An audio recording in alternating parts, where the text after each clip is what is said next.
5 تا سوال مهم که من خودم تو قرارهام و جلسات فروشم استفاده میکنم و میخوام تو این ویدیو بهت بگم.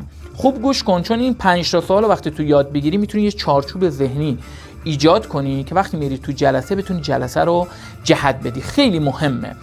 البته توی جلسات حضوری وقتی من میرم باید اون پرستیجم رو رعایت بکنم، تیپ ظاهرم تاثیرگذاره، بادی لنگویجم خیلی اهمیت داره. فقط من اینجا در مورد تکنیک سوال پرسیدن دارم صحبت میکنم تو این ویدیو. اولین سوال چیه؟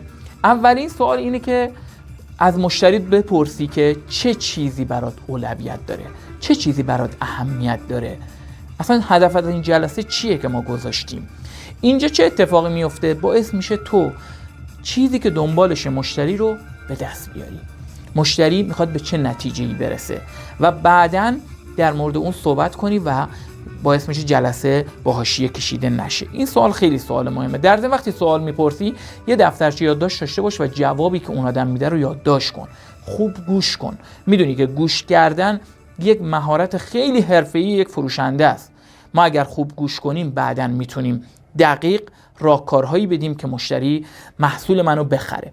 پس سوال اول این که چه چیزی برای شما در اولویت. سوال دوم ازش میپرسی که چه چالشی رو الان در حال حاضر داره.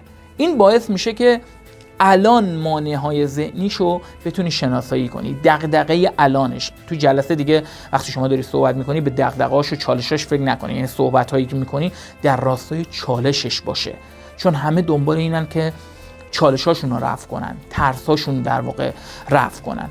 پس این سوال دومه. سوال سوم چیه؟ سوال سوم ازش میپرسی آیا این محصول رو قبلا شما استفاده کردین، مشابهش رو استفاده کردین و چه تجربه‌ای دارین؟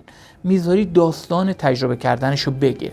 خیلی مهمه. تو دل اون داستان میتونی باز تو موانع ذهنیش، دغدغه‌هاش و اینکه چه ویژگی‌هایی از محصول مهمه، چرا این محصول رو میخواد بخره، همه اینها رو برای تو تعریف میکنی و باز تو یادت باشه 2 تا گوش شنوا داری، خوب گوش میکنی و باز مواردی که مهم هست رو یادداشت برداری میکنی. پس اینم سوال سوم.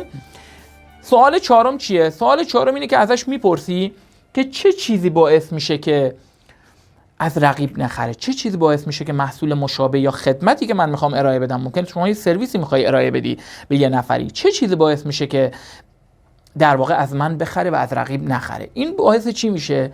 باعث میشه که با زبون خودش توانمندی تو، نقاط قوت محصول تو رو بیان کنه که بعداً وقتی تو اینا رو مطرح میکنی یه مورد تاییدی خودش بزنه، چون خودش مطرح کرده بعدش تایید میکنه و نمیتونه مانع خریدش بشه. اینم یه مسئله خیلی مهم هستش که شما میتونی ازش استفاده کنی. اما مهمترین سوال پنجمه.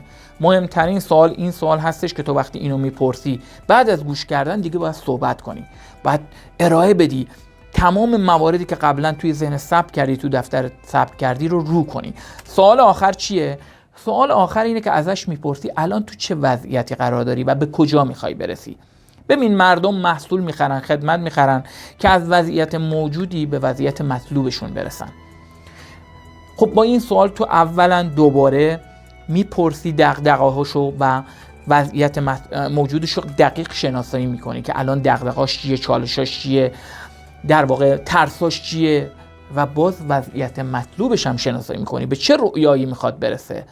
و تو بعد از اینکه اون صحبت کرده خوب گوش کردی میای وسط و محصول خودتو، خدمت خودتو ارائه میدی و بهش میگی که محصول من بهت کمک میکنه که تو از وضعیت موجودت به وضعیت مطلوب برسی. خیلی در مورد ویژگی‌های محصولت هم لازم نیست صحبت کنی، فقط باید بهش بگی که چطور تو رو، محصول من چطور تو رو از نقطه A به نقطه B میرسونه. اگه مردم بفهمن که تو میتونی این کارو بکنی، به تو پول پرداخت میکنن و باعث میشه قرارداد نهایی کنی. در نهایت میگی که اگه من کمکت کنم که این اتفاق بیفته، چطور میتونیم با هم همکاری کنیم و قرارداد رو نهایی میکنی. که من در مورد این که چطور قرارداد رو ببندی، چطور فروش نهایی کنی توی سایتم توضیح دادم.